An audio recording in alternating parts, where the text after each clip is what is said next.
Hello y'all. So today my rant is gonna be about mangoes. And growing mangoes and maintaining mangoes. This here's my sugarloaf mango. Now there's a lot of things people will often recommend with mango trees. And you have to take all that information, you know, lightly. You can't stick to those rules. You can't make them steadfast rules, because it's all going to depend on your situation, your conditions, where you're located, the size of your trees. For example, one recommendation with mango trees is not to give them nitrogen, not to give them too much nitrogen. And that's fine and dandy. If you have a nice, established tree, sure, then you don't need to give them too much nitrogen. But smaller trees such as these trees, you want them to grow. You need them to grow out to a certain size. You need them to grow. And especially if they're in containers, they're gonna need some nitrogen. Now, you don't want to overdo it with the nitrogen, because when you overdo with nitrogen, then they grow a lot. The flush and the branches are gonna tend to be leggy, and you don't want that. You want a nice growth where you're gonna have a nice canopy like this. You're not gonna have a leggy growth. You're gonna have a tree that's gonna be able to support fruit when the time comes. Look at this. This here is boron toxicity, and this was due to me using a new fertilizer, and it was a granular fertilizer which I put in the containers. Now, one thing that I will suggest, just as my experience, try not to use granulars in containers.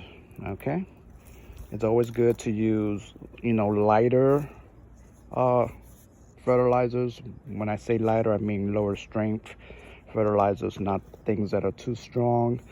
This granular was a little high in its NPK, but it did have micronutrients, and one of the micronutrients was boron. So I noticed that after using that, a lot of my trees did get affected by it, and they look ugly. They got these brown leaves. So if you ever get those brown leaves, fertilizer. Stick to your fertilizer.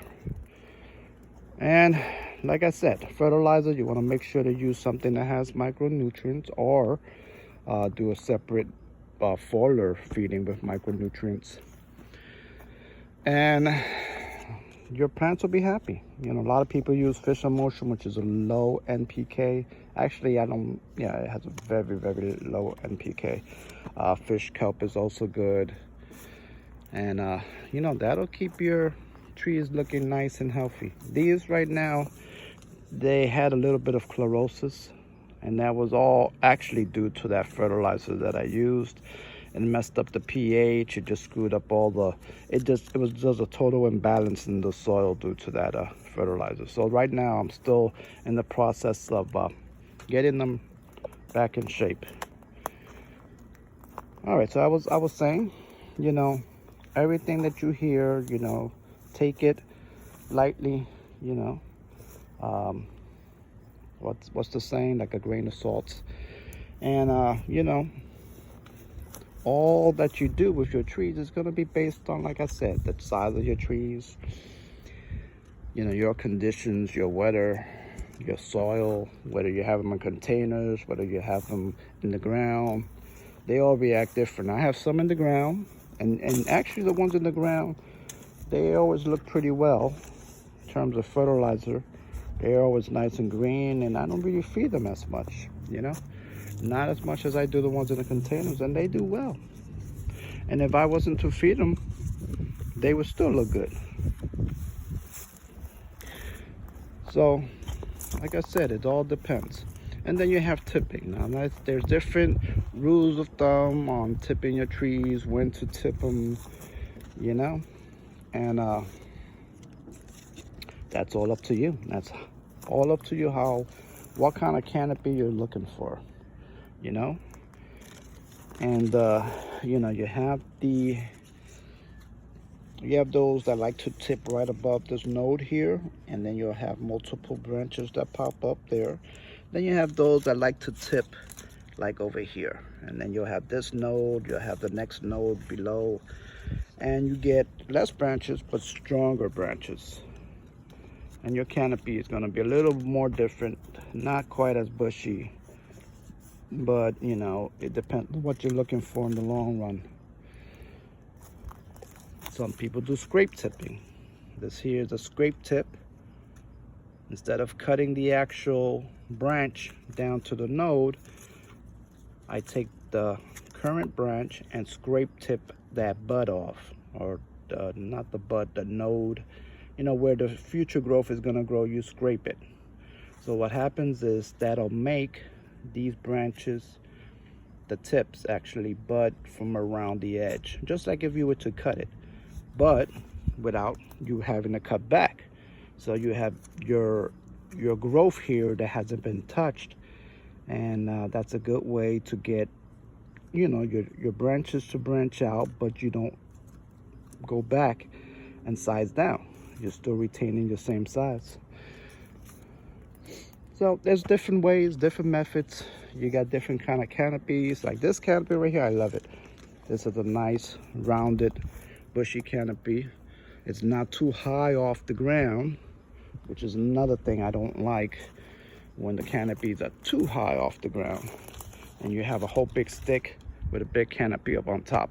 That makes it top heavy. Winds come and it's trouble. So you want to try to make sure to have your canopy not too high off the ground, high enough so that if it does fruit, they won't be hanging on the ground, but high enough so it looks beautiful and not so tall up there and the winds come and blow it over. Not only that, see, if you have a tree like that, that usually means that you or the nursery did not tip as the tree was growing. And what happens when it just doesn't get tipped, it'll grow. Your trunks stay thin. These are pretty nice size for the the canopy. They're a decent size. And the way that you get a fatter trunk is by regularly tipping. Okay, when you tip your tips, you slow down that upward growth, and the tree has chance, at least the trunk has a chance to expand. Okay, it slows down that upward growth, and the tree will start kind of expanding sideways. Your trunk gets fatter, your canopy will start to go to the sides, spread out. At least that's what we're looking for. At least that's what you're hoping for. So this one here, this here is my Phoenix. Now unfortunately, sometimes you have situations where you got to tip, and it's not because you want to tip, but you have to do a hard, what we call pug in the mango world. To pug your tree means to do a drastic cut, like right here, where you're basically cutting all your canopy off and you're just left with the main stems. This actually had to be done because of cold damage, so it wasn't something that I wanted. So now what I have is a tree that has a lot of branches. Not ideal. I really don't like this situation, because what you'll have is a lot of thin branches, and then you have to wait till they fatten up. And the only way to get them to fatten up is actually going to be by tipping. So as I tip and get a bushier canopy up on top, these branches will thicken up. But this is one of those situations where you have to pug. Another reason would be your tree is kind of dying back and doesn't look healthy.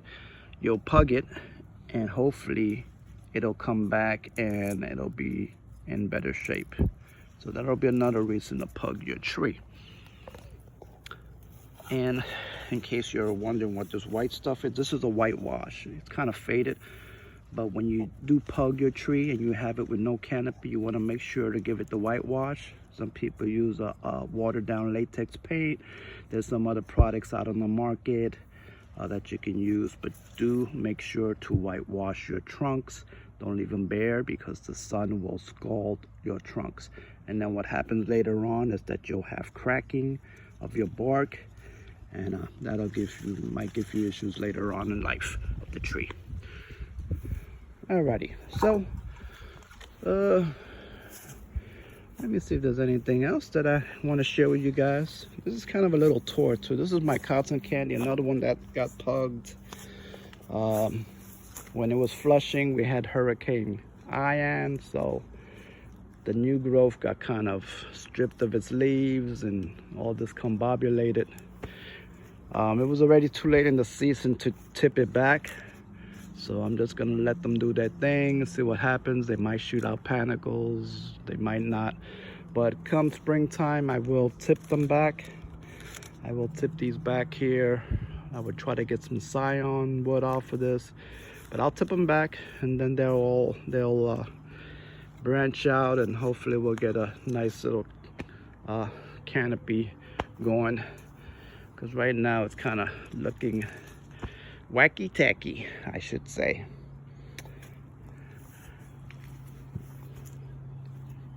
Let's move on. Let's see what else I got to show you. This is my Fairchild. This Fairchild tree didn't get too much cold damage because it's huddled in here between the Mexican sunflower and the moringa.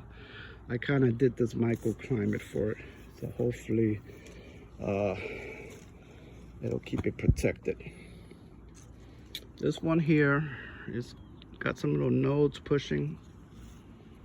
This one, as you can see, I did tip it before its last flush, so it gave me some nice branches. And actually this one was a scrape tip. I didn't do a cut tip.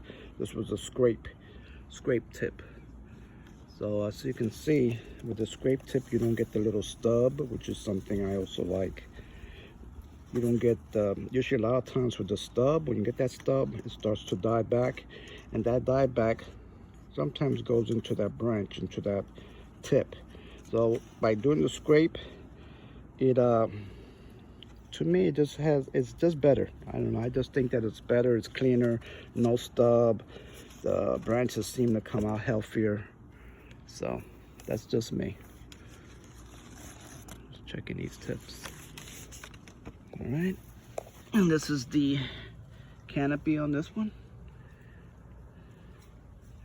This side is the side that I really want to get to growing. It's kind of not growing on this side. And I know that's because of the shade that it gets on this side. And so I'm constantly cutting this stuff back to let more sun in. And hopefully, I'm hoping that this Karen Michelle grass will take off and fill in that void. All right, y'all, so just sharing a little bit of my views for mangoes and caring for mangoes and stuff. If you guys have any questions, you know, feel free to ask. You know, I've been doing this for a few years. There's a lot of members out there that's been doing this for a few years. We all have different methods, and you know, some methods work for some work for others. Like I said, it's all up to you. You know, you have to kind of figure out what's going to work for you. And it takes years. It's not something that you learn overnight. I've lost a lot of trees. All right, y'all. Take care.